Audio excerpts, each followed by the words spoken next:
On April 27, 2026, the streets of Nagar dissolved into panic. An attacker armed with a knife targeted people in a sudden, violent assault.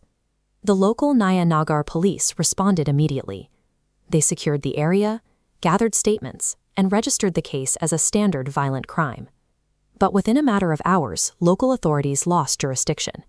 The entire case was pulled from their desk and handed over to the Maharashtra Anti-Terrorism Squad. The ATS is an elite, specialized unit of the state police. Commanded by senior Indian police service officers, they operate with dedicated teams for intelligence and forensics, explicitly to handle crimes with wider security implications.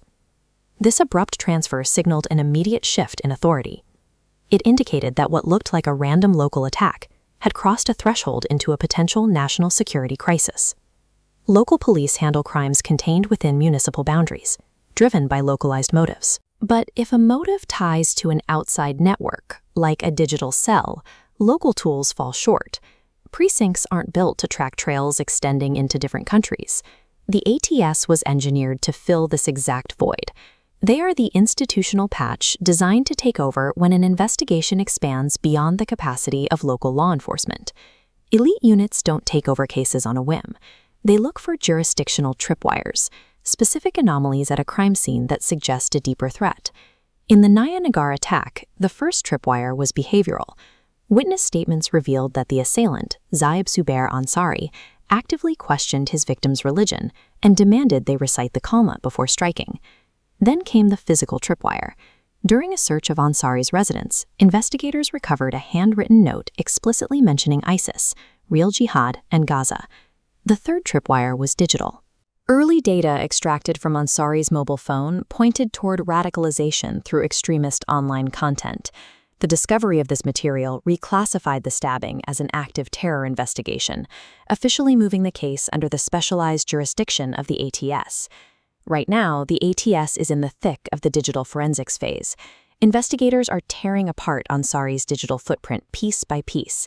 They are hunting for hidden Telegram channels, traces of ISIS propaganda, and a timeline to determine exactly how and when the radicalization took place. Look at this node graph showing their lone wolf assessment. The ATS must confirm whether Ansari is an isolated actor or connected to a clustered terror module. Probing the space around him is the highest priority. They must definitively rule out a larger, coordinated support network. Securing a murder conviction is only one part of the process. The primary goal of the ATS is mapping an ideological network that intentionally stays invisible. To map that network, the ATS requires legal authority that goes far beyond the normal penal code. If terror links are firmly established, they invoke laws like UAPA, the Unlawful Activities Prevention Act. This gives the state stringent powers to detain suspects and dismantle extremist operations. Operationally, they bring advanced technical surveillance, deep cyber forensics, and complex call detail analysis, extracting connections standard detectives cannot access. They also serve as the critical bridge to the federal level, coordinating directly with central intelligence and bodies like the National Investigation Agency to track interstate or international linkages. Dismantling modern radicalization requires this specific combination, an unyielding legal framework paired with advanced technological surveillance. As of late April 2026, Zaib Zubair Ansari remains remanded in strict ATS custody. The immediate physical threat is neutralized, but the interrogation phase is peaking as investigators extract specific motives and planning behind the stabbing. This case represents the shifting reality of modern terrorism. We are seeing a move away from large-scale, coordinated strikes carried out by established cells. These localized lone wolf attacks utilize low-tech weapons like kitchen knives. Because they require almost no logistical coordination, they are inherently much harder to detect and intercept before they happen. These threats don't manifest on battlefields. As this image of everyday life in Mumbai highlights, they happen on regular, crowded urban streets.